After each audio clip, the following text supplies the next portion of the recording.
Installing a Farmblox Universal Monitor is quick and easy. In this example, we're installing a device to monitor vacuum line pressure on a maple farm, but the steps apply to all sensor types with minimal modifications. To begin, choose a solid mounting location near your main line, typically a nearby tree.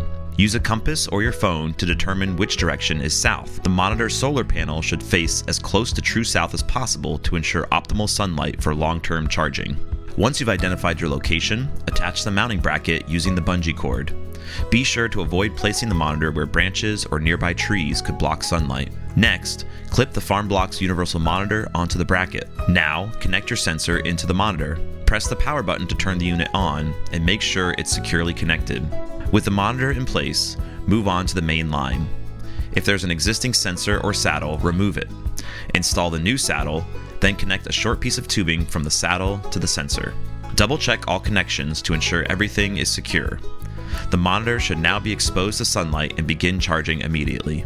Once installed and within range of a Farmblox base station, the monitor will automatically begin transmitting data. No additional configuration is required. The installation is complete.